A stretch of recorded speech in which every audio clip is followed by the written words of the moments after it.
ABC One Television. ABC One Television. Le leader en... Mesdames et messieurs, bonjour. Mbote Nabiso Baitou Balandaka ABC One Jésus-Christ qui est le number one. Mesdames et messieurs, comme vous comprenez, Toza Awa devant Conseil d'État, beaucoup de monde en a simananga Awa et Sikawapi, mon amboka Mike Mukebai Baye procès naye. Oyo bakangaki le 16 il y a mois Oyo, le 16 septembre, akendaki la convocation, batindaki akei à répondre et basambaki le même jour, batindaki na prison Makala. C'est ce qui a fait que à Kotsaki recours naye na Conseil d'État et c'est pour que Longola dossier on a nyonso mwana mboka a retrouver liberté naye en fait que procédure est la normale na yango toza awa na Conseil d'État toye kota la procédure le kalelo ba avocat ya Mike Mukebai contre ba avocat ya Assemblée provinciale de Kinshasa c'est ka wapi et bazi ko samba za ko s'affronter ko se confronter pour que baye ba ko senga na bazuze ya cour ya Conseil d'État pour que ba longo de Siwana, suspension wana en fait que mon amboka Mike Mukebai au hasard on s'est retrouvé jusque là na prison Makala ayeba koza libanda pe balanda procédure normale parce que Godin pour le président assemblée c'est l'avocat ya yeba kolobaka ke azaki asaki procédure il y a beaucoup d'irrégularités dans la procédure wana ne yango ba saisir cour Conseil d'État ne yango baza ko boya biso to kota bato ko sala ni soto ki ba journaliste to yi bata image to ba neni procédure le cadre baza ko boya biso to kota na kati ya salle pour que to filmer balingi eleka nkola ah oui clos après to ya ko zoara interview na suka mais na tiki to mirana ko kota to zwa yango to tala bomo na ndenge nini ekoleka ata to ko yiba image ko zala bongo mais bolanda nano to kota les doutes parce que en lisant l'ordonnance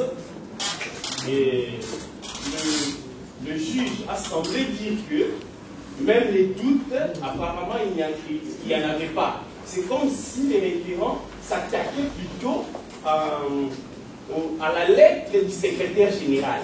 Non, ce n'était pas ça, Madame le Président. Les référents ne s'attaquaient pas à la lettre du secrétaire général parce que le secrétaire général, en tant que chef d'administration, n'a fait que confirmer, parce que nous avions écrit, nous avions demandé tout simplement l'avis du ministère.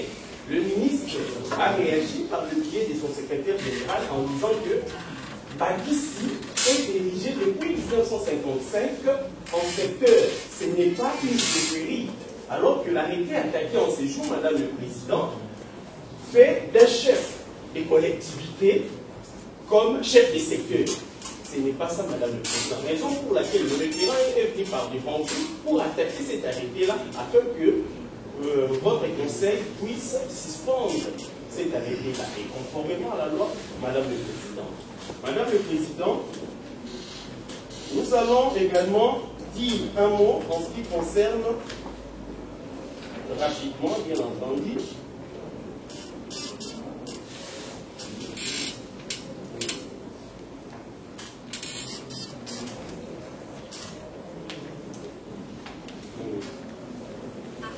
Madame le Président, il y a un décret.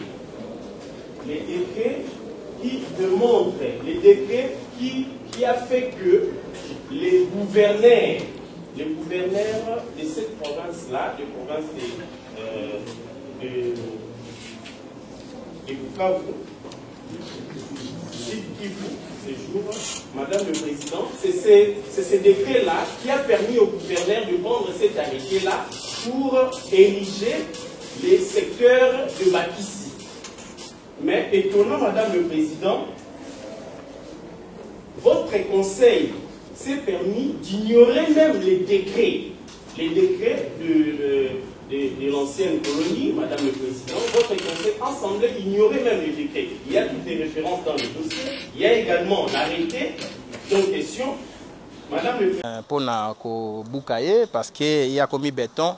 Batonaye bako nyataka ba décision ekolo bako nyataka constitution yango Godin poipe atamboli likolo ya ba droit ya ndeko Mike parce que moto na bango ba bengi béton wana yali matumoli toye awa pona ko funda monsieur Godin poi moto lingo côté là to fundi pe procureur général tant boluki état des droits to kenda na bango tina suka Et puis tokosuka wana te tokobakisa makambo mosusu likolo wana po tona ba preuve moi mingi ke ndeko Mike Mukeba ali victime ya acharnement ya pouvoir en place et lelo azali premier prisonnier à régime ya monsieur Chilombo Kabila toye awa na conseil d'état na requête ya mwana mboka Mike Mukeba à partir ya boloko afundaki pona kosenga na conseil d'état balongola décision ya Godin Poi oye azwaki na cadre ya bureau et assemblée décision ana elongo banité parce que est violé constitution et violé règlement intérieur et assemblée ce qui a là qui moi si mbele batindie et pas ya docteur Denis Mukwege en réparation parce que ba violation ana ya tel que oyiko longola immunité à moto aza suspendité kaka ye a suspendre Godin Poi a suspendre ndeko Mike afani na ndako kaka ye alongoli immunité na ye abengisi ete ayoki ete po mibeko elobi député ali nzambe te ali pe satana te afani na ndako na ye bake procureur akomelaki bureau po balongola immunité na ye il faut ko benga député ko l'accepter mon candidat procureur asengi ko longola député lokola Mike alaki na suspension il a fallu balongola non suspension na ye na sima ba yoka ye soki ba yoki procureur wana ali règlement intérieur et assemblée article 84 article 94 95 118 ndé ko organiser procédure oyo bureau et assemblée na monsieur Godin Poi ba violer yango wana lokola ba yoka ki mwana mboka Mike te ba sambisi na noté na niveau ya assemblée ba yoki bango te na procureur na niveau ya bureau ndé mwana mboka komaki recours pour na koboya décision wana soki ba boyi décision qui qu'on notifier décision n'est pas à procureur te po ezana no attaquer ezana no définitive te et ali provisoire soki o épuisé délai à recours ndé décision commis définitive mais monsieur Godin Poi ya boyi na ye alobi te a commis mo candidat tindeli procureur bolongola de nini immunité bokangaye c'est ça l'autorisation ya kokanga c'est-à-dire ba engager ba poursuite mikoleleki 8 to mwambe il a fallu bureau et répondre na recours ya mwana mboka Mike règlement intérieur lobby so ki olekisi mikolo mwambe na recours oyo député sali opesi et a noté décision na ekwei na mai et comme nul yango to yeko ebisa cour tala décision oyo et ça là qui est procureur général atinda Mike Mukeba na prison et koufi décision wana bayoka qui était décision wana droit à recours et là qui exercer ba qui paye en côté et violer principe ya contradictoire et violer droit à défense et violer droit à recours de to fonder requête en référé liberté et puis to fonder les sous Assemblée provinciale, il faut dédommager Mike Mukeba. Ndeko Bilale, tu sais combien? 550 000 $. Na requête principale. Donc, Assemblée provinciale, où Godin Poi a représenté, tu as samba lissus Mikole Koya. Car on a conseil d'État. Ngongana sko tokoloba. Lokola il y a eu préjudice exceptionnel, il faut une indemnité. Na lolendo nyonso, toko samba, bo pesa Mike 550 000 $. Hollanda, bo pesa ba émolument na 12 mois. Au côté ko kenda to yebite. Yo mon salaire à moto, ba pi milango 12 mois. Salaire à un caractère alimentaire, ce qui aux 8 salaires ko permettre au lieu sabasi. Ce qui moi si moko so mi balé to yebite. Au lieu sabana. Au bika na salaire na yo. Mais ce qui yo opimeli moto salaire ata satana akoboto la salaire te na lifelo akotika salaire moto vivre na salaire na et bon oyo toyoki au nom na assemblée provinciale ya Kinshasa ba longoli moto immunité c'est-à-dire ba barrière ba protection ba obstacle pour bakanga été pour afingi selon bango afingi nani toko samba pena mwana nteba yepe toko funda ili susu donc biso mikoloka obeko funda o mwana nteba ba fingi ye men ngai niko maengele na tanga anglais na kelesi man to men yali monsieur tale loko etindi Mike na boloko mais na assemblée provinciale ya ba Congo bato basakani motakala bakangi bango batie na réseaux sociaux basengi balongola immunité ya gouverneur baboyi na Kinshasa balobi o mototel alobi man monsieur babi te eza mafinga il faut kenda na boloko tala ndeko tokomi wapi yana bato bako confondre ecclesia to église na assemblée provinciale na assemblée na politika yango monaki Jésus Christ aboyaki na yokota mamba politika alobi rendez à César ce qui est à César et à Dieu ce qui est à Dieu tant bato bakambi osangana boko kende nango boye boko longa to eko simba procédure boko kende nango ngana koyaka te un gagnant ne lâche pas un lâche ne gagne pas toko kenda na procédure te na suka so eke na tina cour africain des droits de l'homme toko koma pona olakisa bureau et assemblée provinciale motema likuni ali mabe motema likundu et ali mabe biblia oyo biso toko tangaka est-ce que toko za to ipi mo ba chrétien te mama ko sala moto mabe oya a mérité te yango toko landela bureau et assemblée provinciale oyo eza ko konzama na monsieur Godin Poi omoni atindi bavoka atindi bavoka ebele baye balobi o non cour azali incompétent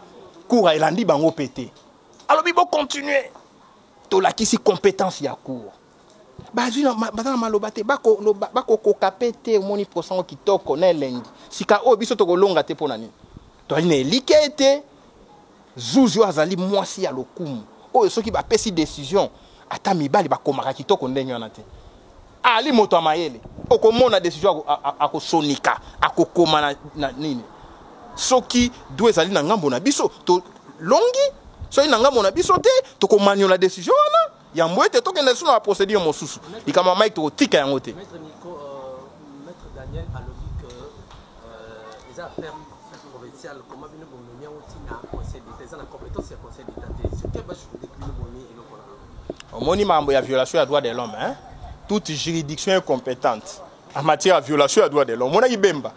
Batindie mbangu na CPI. Mais ah peu ba juridiction ça la quitter. Local est ali violation des droits de l'homme. Violation des droits à Mike député conseil d'état ali compétent pour na yo kabiso. Local la décision est causé préjudice na droit d'initiative bien un préjudice exceptionnel. Mibe ko pesi conseil d'état ndingisa ya ko sambisa yango. Yango toyebisi ndeko Mike esika azali na boloko ali combattant za na motema monene Godin Poi to kwese makalikali akokweya bo kangelo na film akokweya po ba action contre Godin Poi ali mitano soki échappé na o ya mibale ko kangaye soki échappé ya mibale ya misato ko kangaye a échappé ya misato ya mine ko kangaye donc il y a une action na cour d'appel en référé suspension, il y a une action en référé liberté, il y a une action en indemnité pour préjudice exceptionnel, ça fait 3. Il y a d'autres actions. Olukaka makambo. Azu yango te. Toko kendanae tinasuka. Merci. Sika bozonga moko. Kasi mama Zuzi mama mokonzi. Alobi obe mikolo mibale, yako umelaka te. Na makambo etali droit de l'homme, yako umelaka te.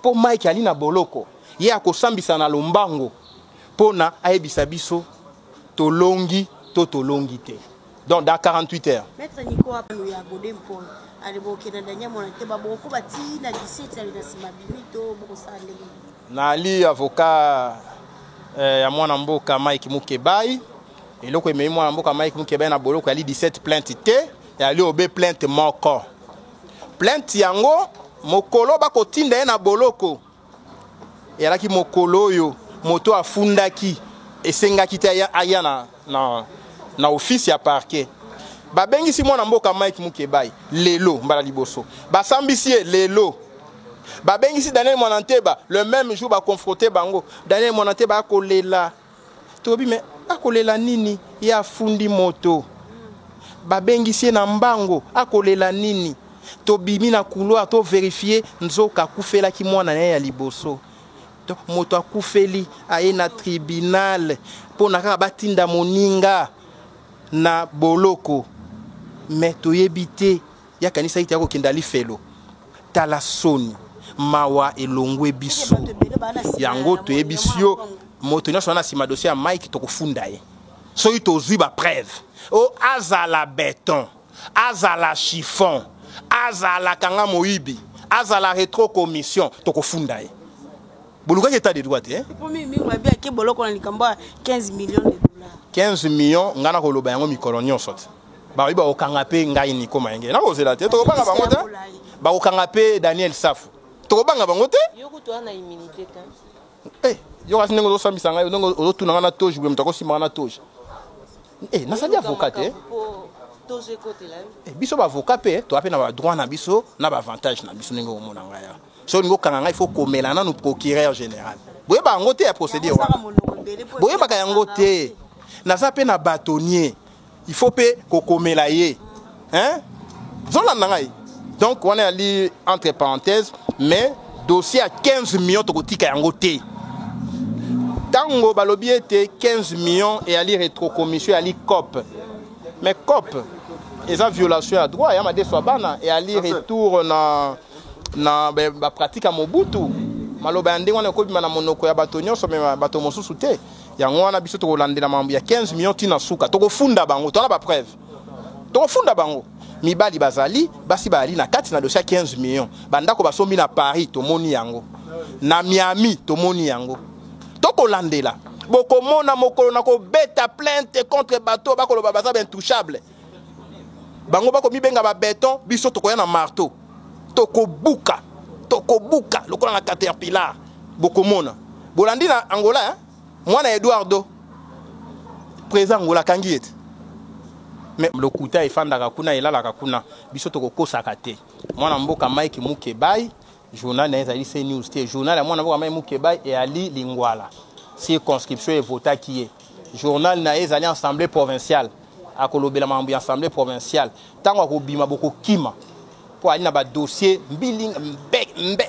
meke donc tu ressembles à Mike Mukeba ata batinde na lifelo tu ressembles à etina suka tu tika ete Est-ce que moi il y a pour ce moment yo kolonga pour te yo kolonga ka pour ça moi na mboka on de prendre est-ce que pour ça Mike Mukeba to kolonga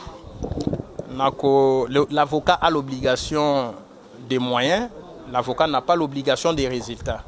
Nous allons mettre tous les moyens juridiques, toute l'intelligence possible pour tout gagner. Mais résultat, tu peux garantir. Tu ne peux pas dire que tu vas gagner ou tu vas perdre. Avocat Sambara, pour longa. Sambara, tu peux perdre. Lelo, tu dis que exploit, il y a Mike Mukebai, on va notifier l'Assemblée provinciale pour que tu compares dans la chambre, il y a référé liberté. Ce qui vient de se passer là. Mais ce que tu as dit, c'est le Conseil d'État. Le Conseil d'État a sa compétence pour la bague au niveau provincial. Pourquoi? Puisque yo nangai, na peuple congolais, to votaka, to voter pour parlementaire. Oui, bah ça les lois.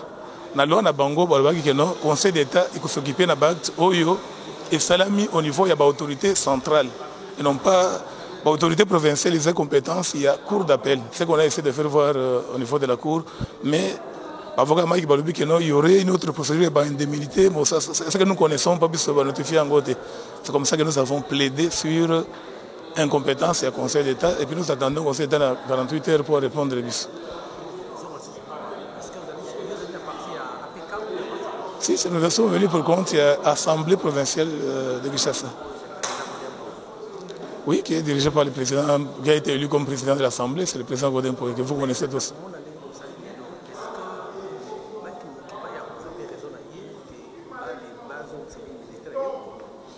Parce que c'est immunité. Bon.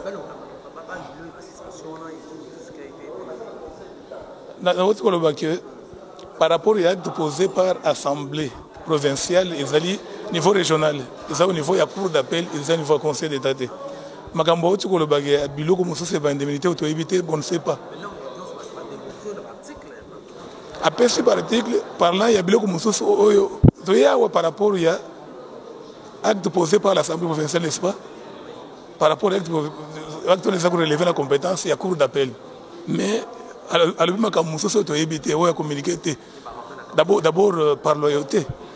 Bon, normalement, les droits, on aime toujours un combat loyal. Un combat loyal, ça signifie que tu es par rapport à Boboye. Contrat judiciaire, tu es par rapport à acte posé par l'Assemblée provinciale. Et non pas indemnité. Donc c'est un peu de la triche, ce n'est pas bon. Il n'y a pas de prochaine audience puisque Azui en délibéré. Il faut qu'on répondre biso, biso qui est compétent ou incompétent, puisque pour biso par rapport à l'article 155 de la Constitution, cour Conseil d'État est incompétent par rapport à l'acte posé par les autorités provinciales. Ils ont le niveau de ceux qui sont compétents, nous viendrons pour toucher les fonds. Et puis, mais les fonds, là, nous savons par rapport à mon exploit d'Ozui. Je ne sais pas. Il faudrait que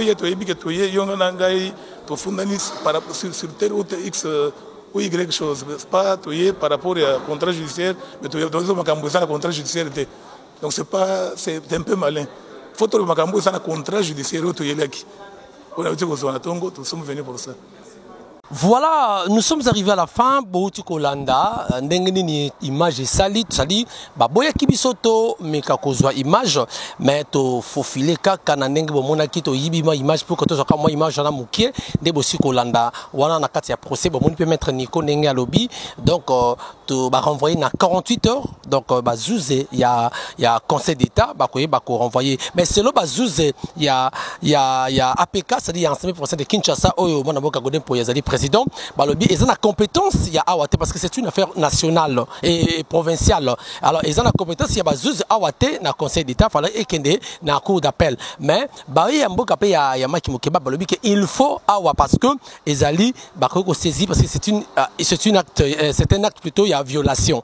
Donc c'est ça au monaki ba ya ki awa. Alors dans 48 heures, tu peux te information n'engeni, mais boye bakemon amboka c'est le avocat ya Mike Mokebai a retrouvé liberté né dissipé là et puis balingi que mon amboka godem poyi a dédommagé mon amboka Mike Mokebai na $500,000 pour na tout à sali contre Mike Mokebai. Alors il y en a voilà, merci de retour dans Biso, bon continuer que s'abonner massivement na chaîne Nabino Otobaka. Je dis le number 1 Nzambe a pas mo la bande retour dans Biso. Merci na Mama Chutala Yawo, merci na Jenny Jena Kwiza, Noy Boyembe, Dali Boyembe, je vous salue.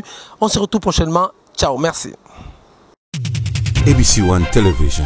ABC One Television. Le leader en actualité.